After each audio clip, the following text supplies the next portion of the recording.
যে কোনো কন্ডিশনে প্রতিপক্ষ ব্যাটারদের চ্যালেঞ্জ জানাতে সক্ষম টাইগার পেসাররা, মন্তব্য এবাদত হোসেনের। পাকিস্তান সিরিজে হাসান মাহমুদ, নাহিদ রানাদের দারুণ পারফরম্যান্স সেটাই প্রমাণ করেছে।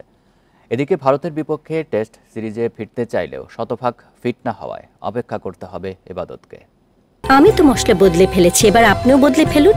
একবার প্রাণ গুঁড়া মশলা ব্যবহার করেই দেখুন। দীর্ঘ ১৩ মাস ইনজুরির সাথে লড়াই, একের পর এক সিরিজ মিস, ওয়ানডের পর টি-20 বিশ্বকাপ খেলতে না পারার আক্ষেপে পুড়েছেন এবাদত।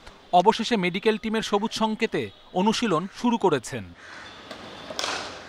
২২ গজে ফিরতে মরিয়া, তবে ভারত সিরিজ নিয়ে আপাতত অপেক্ষায় থাকতে হচ্ছে এবাদতকে। ম্যাচ ফিটনেস সবার আগে, ছন্দ ফিরে পাওয়ার চ্যালেঞ্জও নিতে হবে। আমি তো খেলার জন্য মুখিয়ে আছি, যে জিনিসটা হচ্ছে আমার ফিটনেসটা গেইন করতে হবে। ইন্ডিয়াতে যাওয়ার পরে দেখি ফিটনেসটা ওইভাবে যদি গেইন করে, ম্যানেজমেন্ট যদি এনাফ স্যাটিসফাইড থাকে যে আমাকে নিয়ে যদি ওখানে খেললাম, আর যদি না খেলতে পারি তাহলে বাংলাদেশে তো আমাদের ডোমেস্টিক ম্যাচগুলো আছে, ওইগুলো খেলবো ইনশাল্লাহ। তাসকিন মুস্তাফিজরা পরীক্ষিত, শরীফুল, তানজিম সাকিব, হাসান মাহমুদ, নাহিদ রানারাও বার্তা দিচ্ছেন উজ্জ্বল আগামীর। আন্তর্জাতিক ক্রিকেটে বাংলাদেশের পেস অ্যাটাক নিয়ে চর্চা চলছে। দেশ ছাড়াও যে কোনো অ্যাওয়ে কন্ডিশনে ব্যাটারদের চ্যালেঞ্জ জানানোর ক্ষমতা আছে tiger পেসারদের।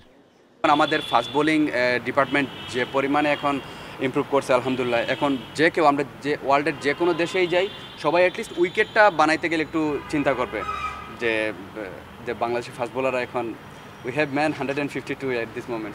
Otis Gibson, Allan Donald pace unit সমৃদ্ধ করেছেন। সাবেক দুই গুরুকে এখনও ভোলেননি এবাদত সহ বাকিরা, বিশেষ করে সাদা বিদ্যুৎ খ্যাত প্রোটিয়া লেজেন্ডকে। এখনো পর্যন্ত আমাদের গ্রুপে কথা হয়, ওনার সাথে আমার 4 দিন আগে ভিডিও কলে কথা হয়েছে। তো যে জিনিসটা হচ্ছে, সত্যি কথা অনেক ভালো একজন মানুষ এবং খুবই সাপোর্টিভ ছিলেন উনি। খুবই মিস করতেছি, এটা অনেস্ট ওপিনিয়ন। আর উনি যেভাবে আমাদেরকে সাপোর্ট করেছেন, এটা আনবিলিভেবল। আপাতত ৭০-৮০% ফিট।